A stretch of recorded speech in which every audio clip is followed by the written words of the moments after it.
Hello everyone, this is Chadi from Arch 2023. I'm really privileged today to be with Dr. John Lasala at Arch 2023 in St. Louis.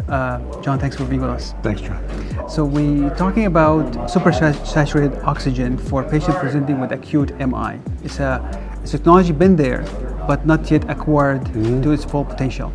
Absolutely. I got to tell you that I was at an advisory board meeting 20 years ago. The concept was introduced by Dick Schatz, actually, of Palmau Schatz fame. And everybody said, well, this is interesting, but I have a background. I was a biochemist at one time in my life, and I took a real interest in this, and even going through fellowship, looking at myocardial preservation, looking at myocardial recovery after infarct. And as most people who are anything aware about this field, many things have tried. Different antithrombotics, antiplatelet agents, blocking complement, blocking superoxide dismutase, things like that. And none of them worked, right? Everything looked good in animal models, nothing worked in reality. So it didn't work out. This is the first time we've seen, a glimmer of hope that perhaps by instilling a super saturated oxygen solution with anterior wall infarcts only, so large infarcts pretty much, and doing this for at least 60 minutes or so after the infarct artery is opened, can potentially improve microvascular obstruction, get better perfusion into the microcapillaries and circulation, and improve LV recovery. Yeah. And infarction size? Infarction size significantly smaller. And that's why the FDA has approved it. So this is no longer an experimental technology. This is FDA approved. Yeah. And when you mentioned large infarction, so basically LAD territory? Yes. Yeah. And does it require different access, same access, different catheters? The nice thing is same access.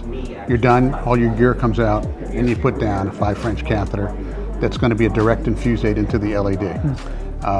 And it's 60 minutes now, but there's some suggestion that maybe you could get by with lower time administration, which would be nice because at 3 in the morning, nobody really wants to stay there for an extra hour to leave a catheter down. But everything comes out at the end, you close up, it's just you're going to do it, whether you're going to do it radial, whether you're going to do it femoral, you can do this infusion. It doesn't require any additional skill set. Nice. And then patient recovery, the same thing, doesn't require any special medication after that. It's a relatively benign thing to do. That's the nice thing.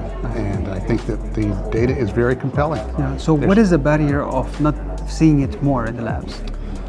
Quite a few things. One I already mentioned, time. One is probably need for a more robust data set that suggests just what the improvement is and maybe refining the group that does the best. Money, costs, things like that. That's what. Well, otherwise, it sounds like it's beneficial. It sounds like safe.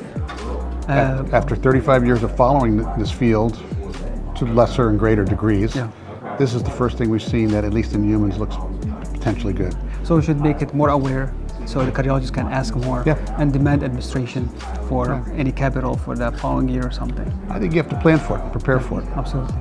Dr. Lasala, thank you so much for being with us. Watch these videos and others on the YouTube channel. This is Alraies from St. Louis. Thank you so much. Thanks, sir. Good to see you.